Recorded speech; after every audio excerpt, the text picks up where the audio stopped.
A day in my life with a content creator at the age of. Please don't forget to like, subscribe, follow my page, MGTV, and Miss Ambisyosa, my YouTube channel.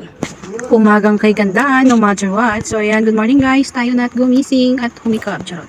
Ito, magkape na nga tayo guys. Nagtimpla ako ng kape at pandesal na dala ni Food Raquel. So ayan, tingnan nyo nga naman yung paligid. My God, umulan kasi kagabi.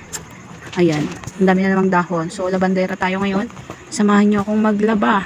Yung labahin ko pala guys is nung isang araw pa yan. Yung tipong kapag tinitingnan mo yung labahin is akala mo konti lang, pero kapag nilabhan mo na, my God, akala mo bakit hindi ka na matapos-tapos, yun pala ang dami na palang labahin. So ayan, dahil nga sa ilang araw pa yan, ilang araw na yan, ayan, apak-apakan ko para mawala unti ang kanyang amoy. Syempre, isa lang ko na yung mga damit na sinuot pala namin. Ay oops, na isa lang na pala. So ayan, anguhin ko na kasi may ilalagay ulit ako para hindi sayang ang oras. Time is gold. Hello. Dahil nga sa taong bahay tayo guys, alam niyo naman kung ano ang trabaho ng taong bahay guys. Daig mo pa yung namamasukan. Buti pa yung namamasukan may sahod, pero tayo wala. Nga diba? Saklap. So ayan, diba? Naka-washing na nga pero hindi pa din na kontento. Syempre kailangan na din i-washi-washi onte para hindi naman masyadong halata.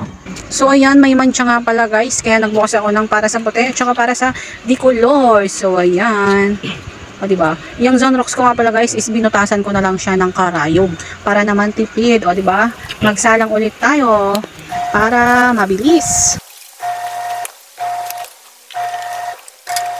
At syempre para mabula siya guys, dinadagdagan ko na lang siya ng powder. So ayan, syempre pagod tayo, ulam natin is manok. Ayan, o diba, yan yung part ng ulam ko, yung lamang loob. Tsaka syempre, naligo na muna ang lolo niyo. Syempre habang nakasalang yung nilaban ko guys, syempre naligo na nga muna ako kasi alam niyo naman, kapag pagod, bawal maligo. Makakakuha tayo ng sakit dyan. Ayan, syempre, pagkatapos nga namang naligo, ayan, tapos nang umikot ang aking isinalang. Kaya anguhin na naman natin. At so ayan na nga guys, pagkatapos ng inahon, yung nalabhan, magsalang na naman tayo. Syempre yung inahon, ilagay na natin sa batsa o dagdag na naman tayo ng powder guys. Syempre pagod na ako, kumain na muna tayo ng inampalayaang manok. Syempre kailangan may Coca-Cola, pampatanggal, umay, o diba? Kain na muna tayo guys. At so yan na nga, pagkatapos na namin kumain, syempre naghugas na muna ako ng tambaking hugasin na mula pa kagabi, o diba? Parang ang layo lang ng balon namin guys, halos wala nang laman yung tubig namin, o diba? Habang nagsasalang ang aking nilabhan. Ayan, maghugas tayo ng pinggan. O diba? Laking tulong pala ng washing na yan guys, kasi nung wala pang washing si Mudrakens, talagang pahirapan siya sa paglalaba. Syempre nagtatrabaho ko siya noon, so weekly siyang maglaba. Oh my God, syempre tambakin yung labahin niya guys, tapos wala siyang washing machine, tapos naira na pa nga pagtutudo.